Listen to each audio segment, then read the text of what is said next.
use it myself, and many of our languages are now on, you can do it electronically, you can learn electronically. But I think that mothers are very much aware that they are the ones that are the carriers of the culture. And by that I mean we are the ones that socialize the child and work with the child, teaching it from very early childhood development what is appropriate behavior and what isn't. When I was talking earlier about respect, that was precisely what I was getting at. There's such a lack of respect so much in this society that our children are also following that. Could you talk about, earlier in our conversation, you spoke about the issues of missionization and conversion, and I wonder if we could revisit that a bit about how you see the status of women and the abilities of women to be part of the continuity of culture and gaining the respect for native practices, how that's changed over time because of the influence and influx of colonialism. Right. Well, I think a lot of it has to do with Christianity. I mean, the Greeks had the same problem we had. So did the Norwegians, the Vikings, they had a religion, and when Christianity came in, it got wiped out.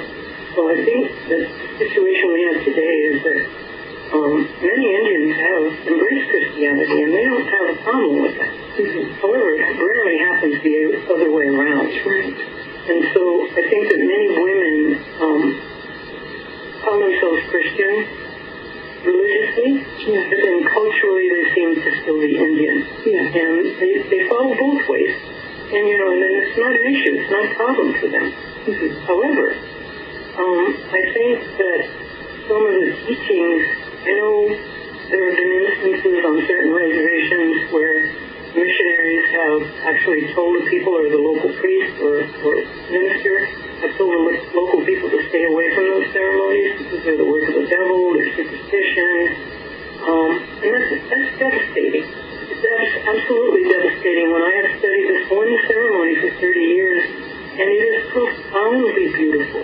It teaches a moral philosophy, it's a way of being, it teaches respect for the natural world. And it is the women, really, that are pushing this. I see this. And it breaks my heart when a lot of the younger girls don't want to have a ceremony because pressure from their peers often say, oh, do you want to be in there and do that? And everybody's going to be looking at you, and they sort of tease the girls.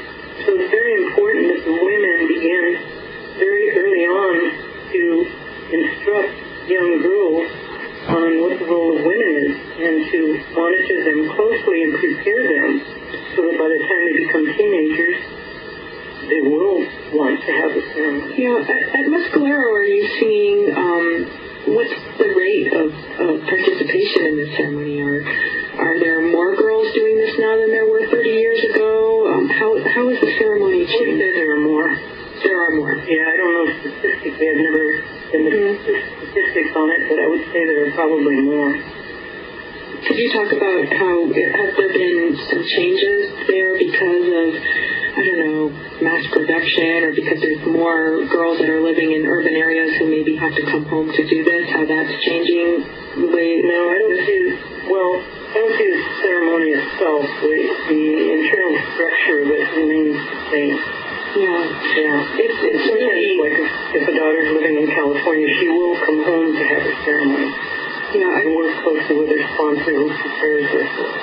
Seeing your photographs and presentations on this, they are truly moving and extraordinary and enlightening. And I'm wondering, as we talk, one of the amazing things about your pedagogy, the way that you teach and mentor people, is that you're not just only dealing with the abstract, but it's the way that you relate to your students, to those around you. And I'm just wondering, just on a more personal level, when we deal with all of these overwhelming kinds of factors, looking at climate change and war and all of the challenges that we have, what do you see as being a source for us individually or as part of families to be able to renew ourselves? Because sometimes when you look at all of this and you sit and you really think about it, it just becomes absolutely overwhelming,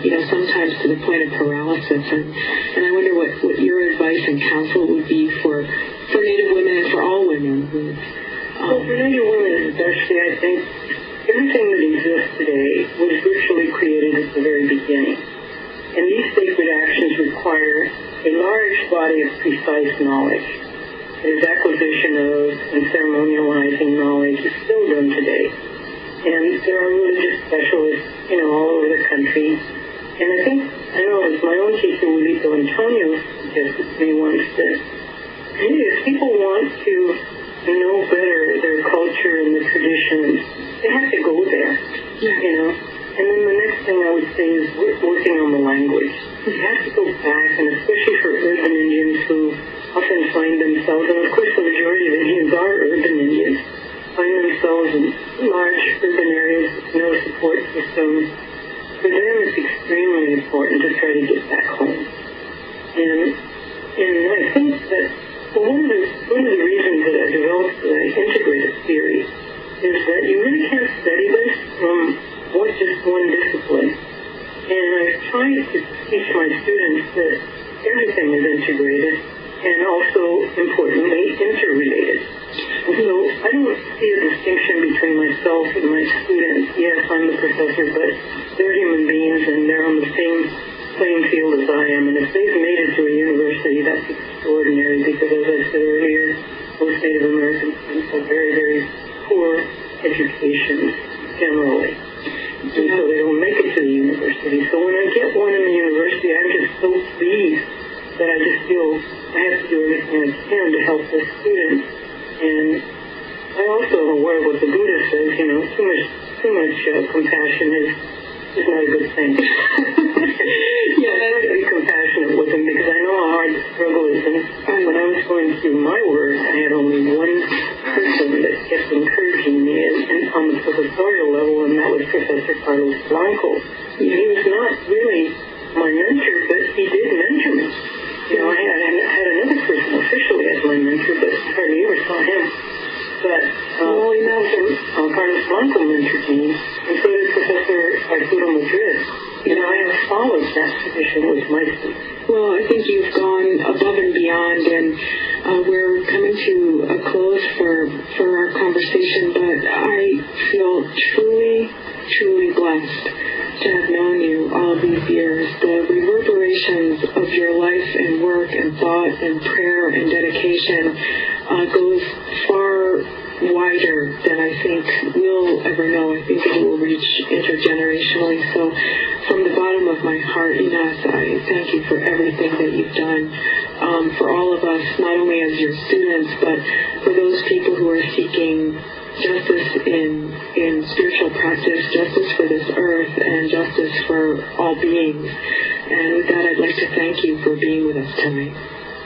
Well, I feel humbled, Bobby. I appreciate everything that you said, and you also were a great inspiration in my life, as were all the students there at Harvard. When I got there, I remember the group got together and said, finally we have an Native speaker. I was looking around looking for the Indians, and all of you look so pale. I didn't think they were in this room. Welcome to the I learned a lot. Thank you very much, Gabby. As always, I appreciate knowing you so very, very much.